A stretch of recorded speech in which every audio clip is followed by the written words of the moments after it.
Have we got any Johnny Marr fans in this afternoon? All right. I've actually written an introduction. You want me to read it, or should I not bother? Last night, I dreamt somebody loved me. I didn't actually. I slept dreamlessly.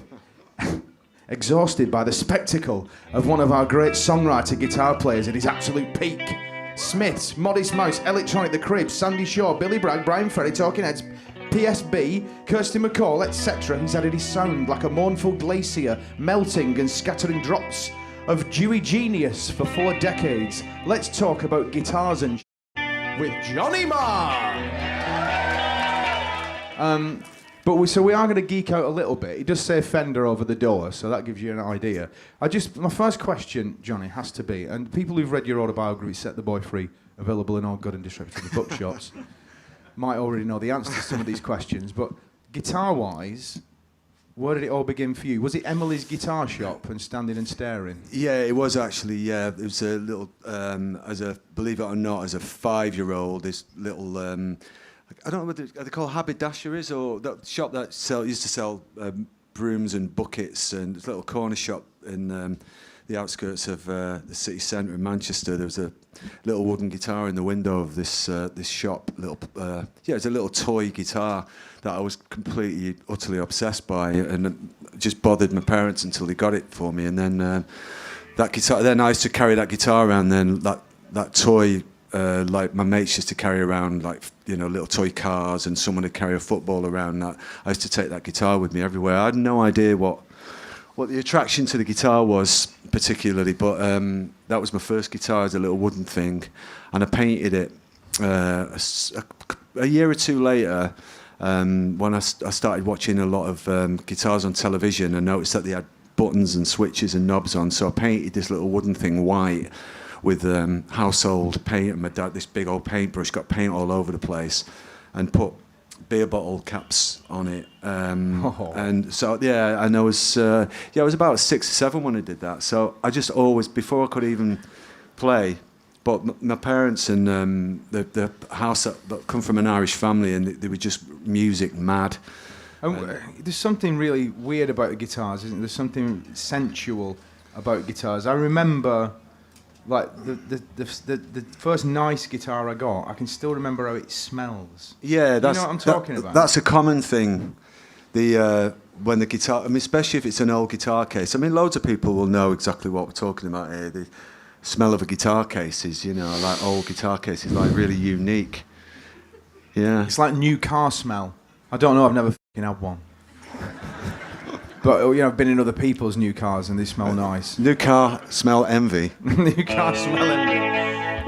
Let's just move it on a little bit to your early career, your nascent career, you know. Yeah. Because you're in a band that was quite successful for a while to begin with.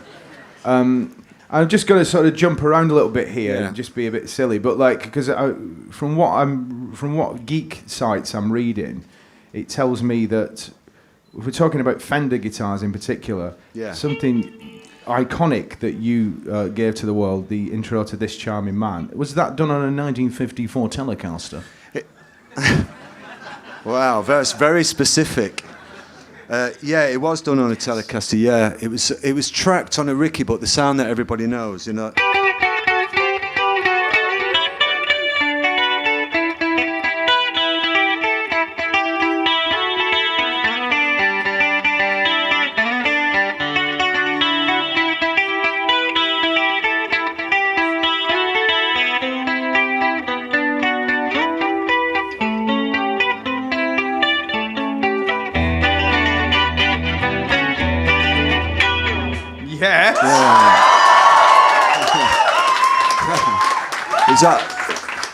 Is that loud enough out there?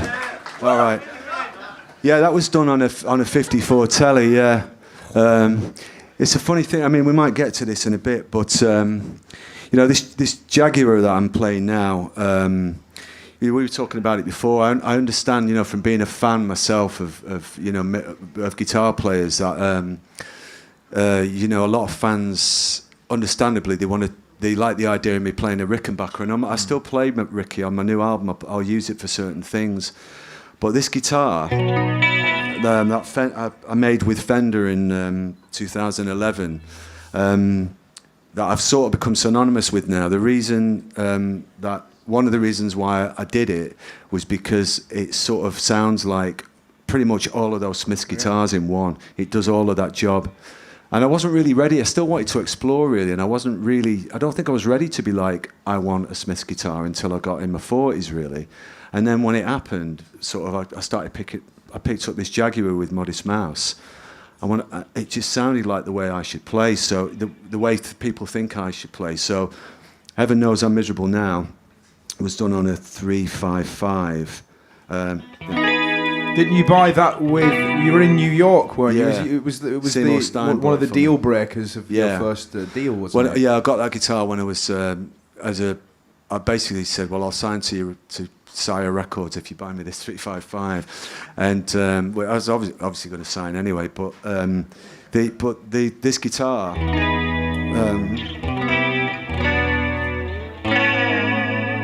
It actually sounds more like a Ricky than it does a Jag. It sounds exactly like a cross between a Ricky and a Gretsch.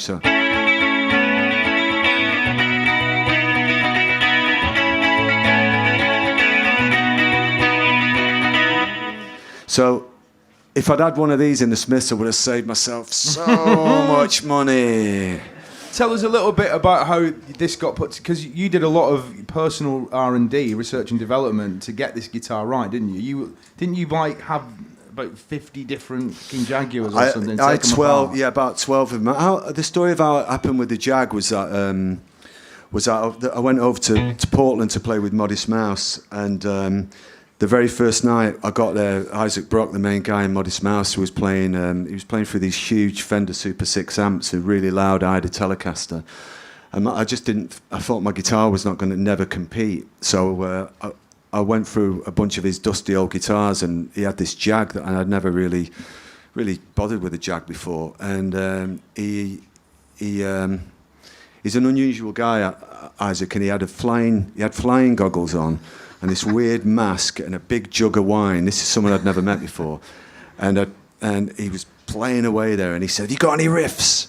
Now I know from being a child, really, that whenever I'm invited to play with other people, I don't just show up. I always try and have a riff with me. Got a bit of homework behind you. Yeah, I have a bit. So I had this chord change that was just like that.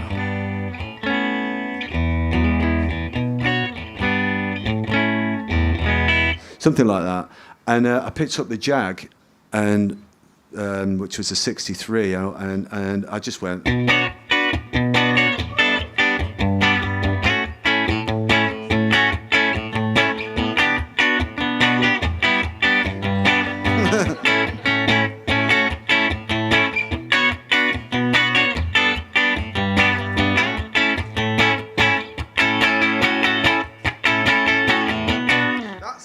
And thanks. And the guitar made me do that. You know, the feel of the guitar made me do it. And that song became Dashboard by Modest Mouse, and it was the biggest independent guitar record in 2007. So I thought, I'm going to stick with this guitar. And then I just got obsessed with building it, and then Fender invited me to build. They heard that I was buying up all these old parts, because back then they were still pretty cheap. This was even just as recent as 2007, 6. So they'd heard that I was buying up old necks and building this knock-up guitar. So they said to me, "Well, look, we'll help you do that, and then if you build your perfect Jag, which is like a dream come true for someone like me." So I just built this guitar over about 2.5 years of real obsessive, real proper OCD, and then it's become like a really popular guitar now. So I'm really, really proud of it, and it's the only guitar that I use. Do you've touched on it before? Something about I've read this in interviews that you've said about certain guitars, they have music in them. Oh yeah. So some guitars do, don't they? And do you agree that some guitars have music in them some days and not other days as well? Like, you can pick up a guitar and be utterly inspired by it one day and maybe a different one the next day. Yeah, well, I think another thing that's to add to that is that, I do think instruments do have music in them, without a doubt. When I was starting out, when the Smiths first started getting success, what I did, the first thing I did when I started making some money was obviously spend it on guitars. And but I wouldn't just go and blindly buy a guitar. I'd go into a guitar shop, and I was really hooked on old guitars. They weren't called vintage guitars, and they were just old guitars. And sometimes I'd had an idea about buying one and, getting one. You try it, and it just wasn't happening. But you pick up... I mean, a lot of guitar players know this, I think, or a lot of musicians. When you actually pick the guitar up off a wall, as you bring it down, you sort of know whether that guitar... you know whether that guitar is right for you or not. And I used to have a rule, because we weren't making that much money. We were still an indie band, and spending 700 quid on a guitar was a real indulgence. That I would have to write a song on it. That was my... To pay for it, you'd have to pay for it. Yeah. So every time I got a guitar, I kind of wrote a song on it. Almost like an exercise, like a sort of... you have to do that for it to pay its way. Entirely, yeah. I mean, there's a green Telecaster that a lot of people ask me about, that I wrote...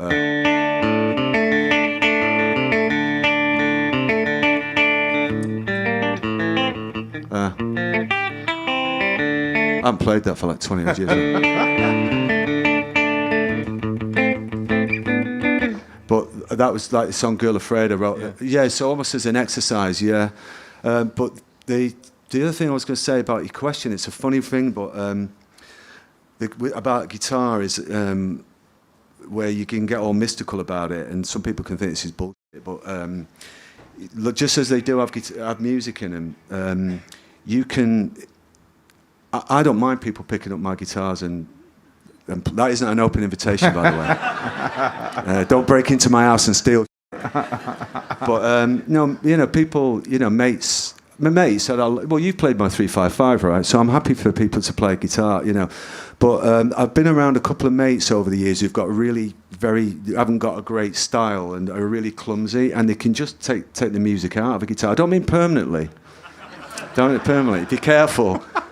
But let's try this now, shall we? A little bit of it's to do with, because it's with the mechanics of a guitar. If you've got someone who's got a really heavy, really clumsy style, it kind of, it works on the mechanics of the guitar. It puts the neck out of joint, and it messes with the balance of the bridge and all of those things. But alternatively, if you've got a mate, there was a girlfriend of mine she was in the Healers in the early 2000s, and she's quite mystical.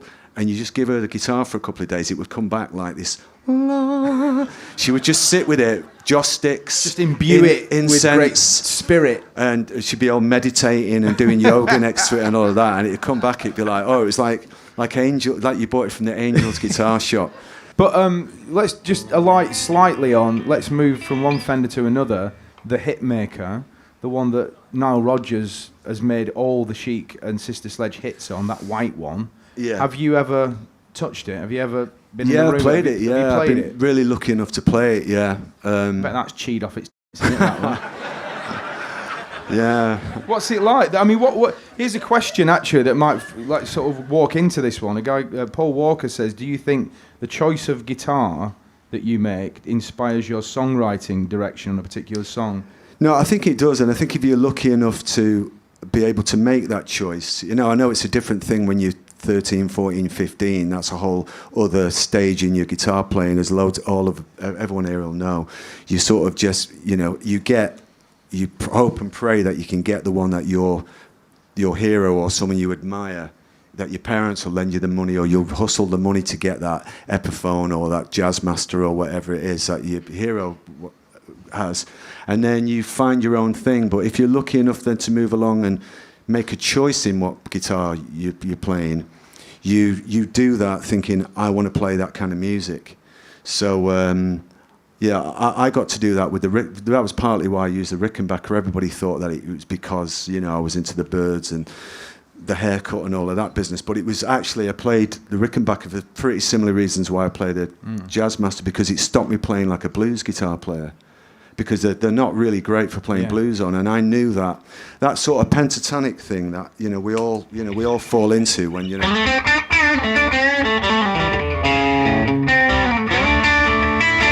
which is really fun to play.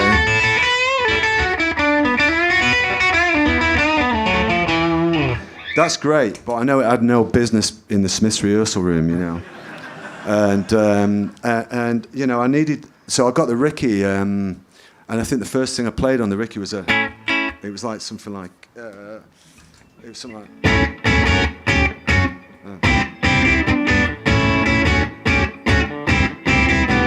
And that's exactly what I wanted it to do. You know, I wanted to get away from that kind of blues rock vibe and play chords, play to my strengths, really. But that's the thing with you is that, and it's a basic question, but what informs this incredibly fluid style? Because it's just these cascading arpeggios, and then it's the choppy chords, and then occasionally you'll throw in a slightly flash guitar, so you might treat yourself to a couple of pentatonic scales, but then you're back in. You know, there's a lot of capo work, isn't there? So where's it all coming from for you? What was? It's coming from melody, really. It's coming from, it's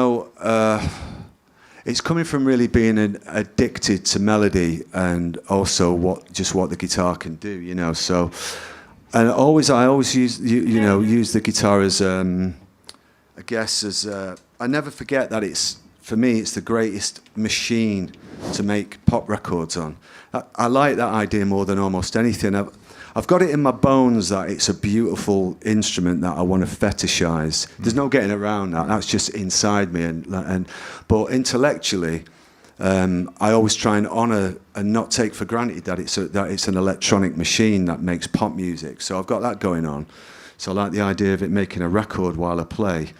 And then, then you just follow your melodic instinct. So I was watching this Clint Eastwood movie one night in 85 or something, 86, with the sound down on the television, and there was some sort of scene going on in a nightclub, but the sound was down, and I just found myself going.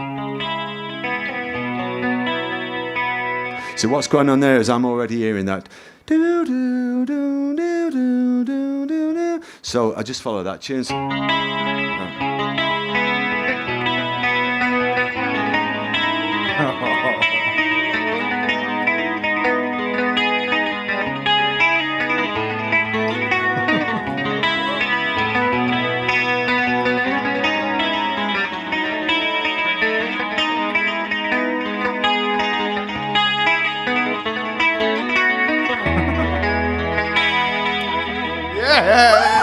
Thanks.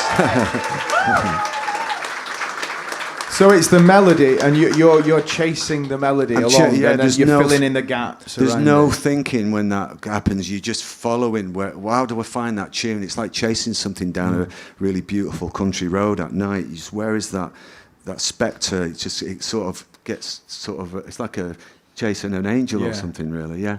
Is it true also that you bought a lot of Strats from John Entwistle of The Who?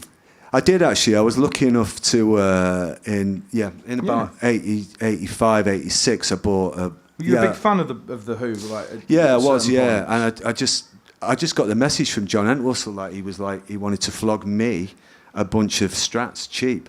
So that was a few £100 well spent, actually.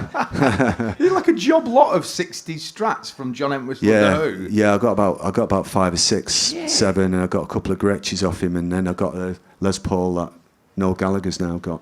That Noel Gallagher borrowed and has never given back. Do you know what? Let's call a spade a spade. I mean, the man's a thief. He's a guitar thief. Put that in the Brighton and Argus as well. So what's it like? I mean, because you've gone through this ridiculously varied career and playing with everybody from Billy Bragg and Kirsty MacColl through to electronic. Like last night in Islington, you played Getting Away with It, and it just went completely off. Obviously, fucking nuts. Yeah. But like you say, you're playing with Hans Zimmer now and playing on things like the Spider-Man soundtrack, amongst others. Yeah. You know, what's you've given us a pretty decent description actually of how you come up with stuff, but. Is that how you do it? Do you kind of watch scenes and improvise things, or do they sometimes just describe it and you come up with something that's a bit of vibe? Or? No, I'm trying to think if I might have to do something mad here, but no, on the Spider-Man thing, for instance, there was because I haven't got see, it's where you need a double neck. Where's the double neck when you need one, right? But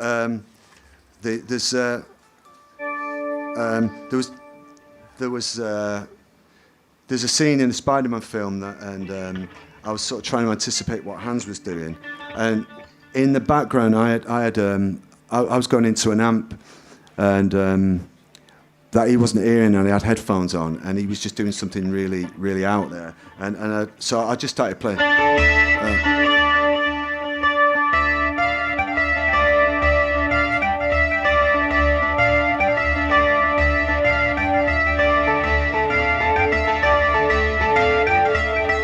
And then he could hear it coming out of my headphones.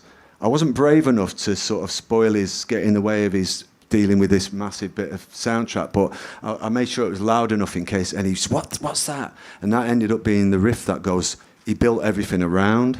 So I just go on a hunch, and I sort of step back, and I kind of just sort of suggest little things in his ear, and if he likes it, he'll get me to do it. Planting seeds in the great mind of Zimmer, basically. Yeah, that's kind of my job with Hans, yeah. There's almost a sort of Tubular Bellsy feel to that, isn't there? It's yeah. Arpeggiated. And what's it? It won't really work without me orchestra. But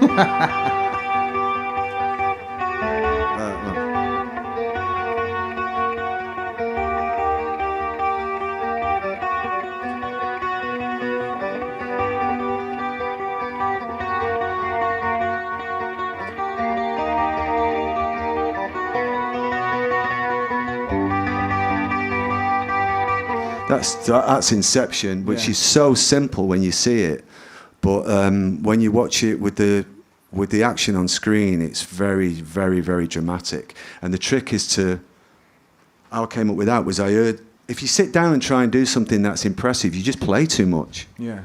You know, and no one needs that. You know, so I just sort of imagined it and then tried to find it. If you approach music too intellectually, like I am going to do something impressive, it doesn't really sound like music. It just sounds like a bunch of bullshit. Yeah.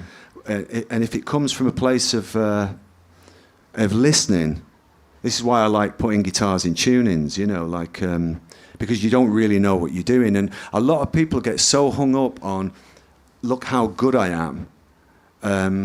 That gets in the way of music. And if you put the guitar in a tuning. I used to put guitar in tunings and I had no idea what I was doing. That must be a nightmare to like you say. I mean, it's like sometimes when you sling your capo on, it sounds amazing, but you don't know what the chords are really. And that's really good. It's really good for you because it's a strange mentality, because you think when you want to learn an instrument, you sort of get this thing about, okay, I want to learn, I want to know, I want to know, I want to know. And that's kind of impressive, but you have to switch your mind. You have to decide what it is you're trying to achieve, and you know.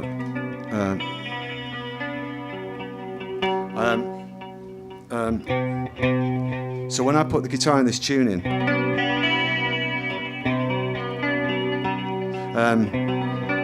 yesterday, like it. Just using your ear, yeah, I had no idea what it was, and I ended up coming up with a Smiths song, but actually I didn't know what I was doing, and that's frightening to some people because you spend all of that time trying to learn what to do. So anyway, I ended up with this track that ended up being Headmaster Ritual, and I didn't know what I was doing, so I was.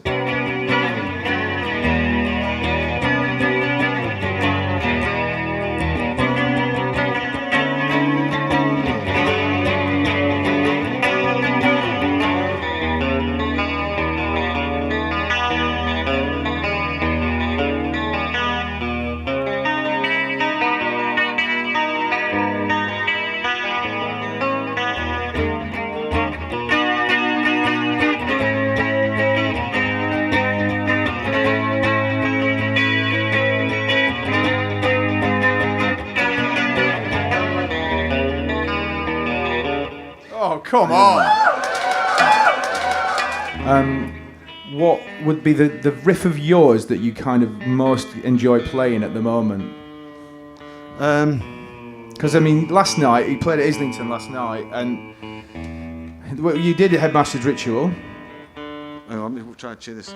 And you did, you know, the big ones like Big Mouth Strikes Again. You did off the new album, you did things like The Tracers, just really banger high hellos, it's fantastic. You know, Bug.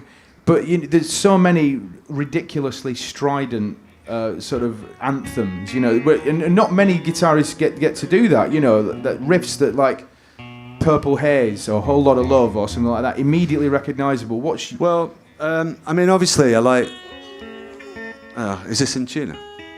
Yesterday. So I've made that joke, haven't I? Well, obviously, I haven't got the trem on here now, whatever. But How Soon Is Now is a really good one to play. We're all really impressed by technique, and it is impressive.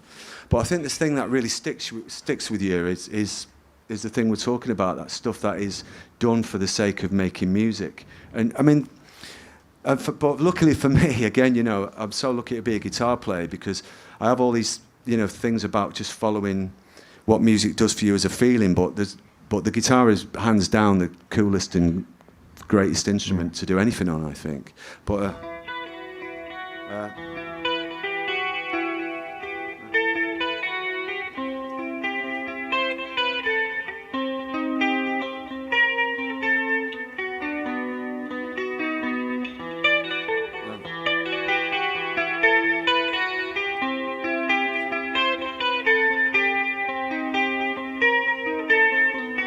That's my favourite Smiths riff. So beautiful. It's amazing to see it, isn't it?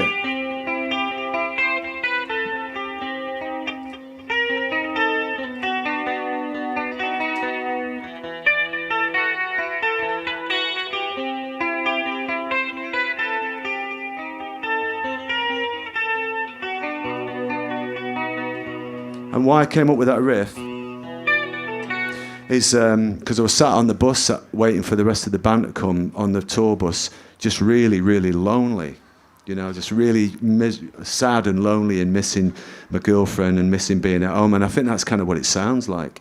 And and it's technically quite a tricky riff, as I've just demonstrated. but the thing I love about it is that I was able to play the sound of my feelings, which is just the greatest thing in the world for being a musician. It's better, it's the best thing, yeah. And, we're coming towards the end of our time here. I should get another question in from people who sent Twitter questions to Fender. When you made songs, says Laura, back in the Smiths days, you filled the empty spaces before vocals with extra guitar stuff. Is it different or harder making songs now that you write the lyrics yourself? No, it's just different. And the thing that happened there with the Smith stuff was that I actually... What's her name? Was that Laura? Laura, yeah. Yeah. I actually... Because of the way Morrissey used to put his vocals in unexpected places on the music, I used to fill in the space after. So that he would leave spaces where I didn't think there was going to be spaces, and he would cover up where the solo was supposed to be. So the little Dickens. So no, that was fantastic because you're forced to rethink it, and it made me have to put stuff in gaps where I wasn't expecting it. But I sort of approach it in the way that I did when I was about 16, 17, when I was always thrown out at the front as well. You have to sort of adapt to your guitar around the vocals, and I mean it's great having to coming up with your own titles and. The single, my favourite song that I've done at this point in my life is the one that's out now, which is always pretty handy, which is the... Hi, Hello. Yeah, it's beautiful. It's my favourite song, There's something quite, like I said, we did a radio interview last week, but there is something utterly classic, like, I know you were a big Patti Smith fan back in the day, but I watched about 25 hours of Tom Petty documentary a couple of weeks ago and petted off my knockers as well. But there's a lot of that, just utterly classic, very, very simple but beautiful music. It's really simple, I just, as I say, I'm not addicted to writing really clever, fun, tricky stuff. If it feels right emotionally, I was just playing.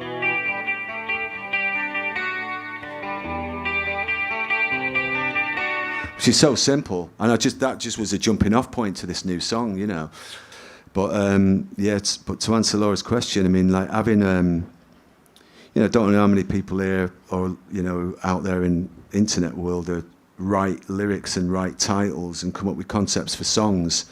Not everybody does, but it's a really fascinating challenge. It's really good for the brain.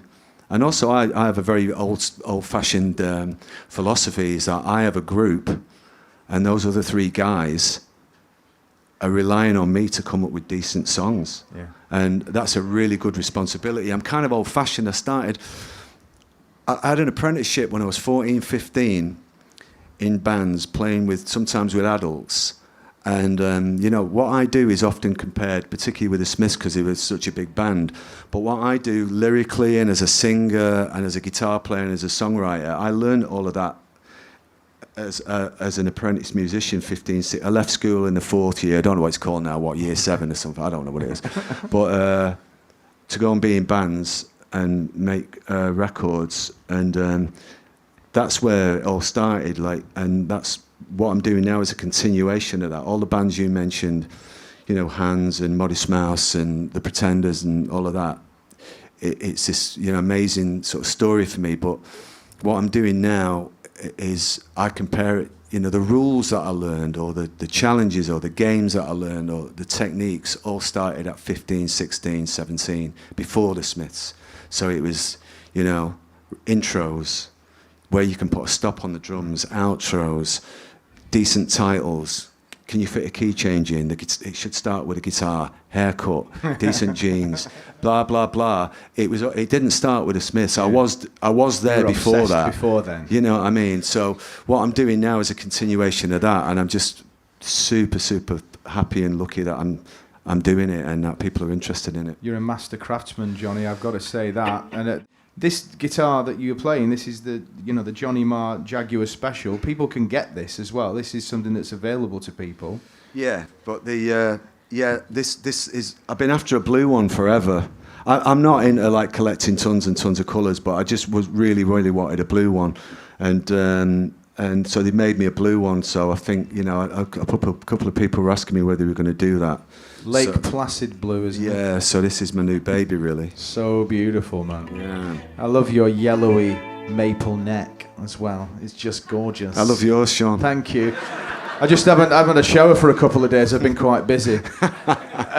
Okay, then. It's a beautiful instrument. It's the noise you make with it is just absolutely sensational. Before we let you go, you're sitting there. You've got it plugged in. Could you outro us, coda us? Finish the chat with something beautiful. Yeah. So one thing I should have learnt from those apprenticeship days is always have a tuner, right? Well, one of my favourite riffs is actually Surprise, Surprise. It's another really sad one, but it's a really simple one. It's off. What's it called? Oh, That Joke Isn't Funny Anymore. It goes.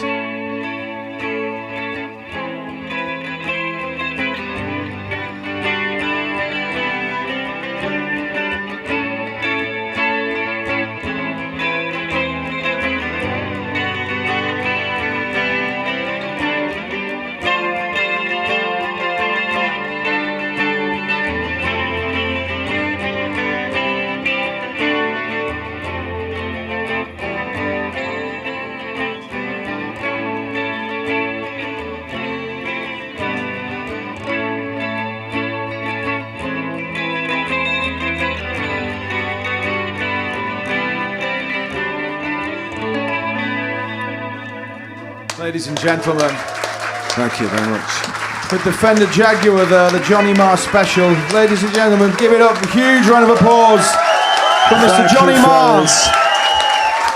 Thank you, guys.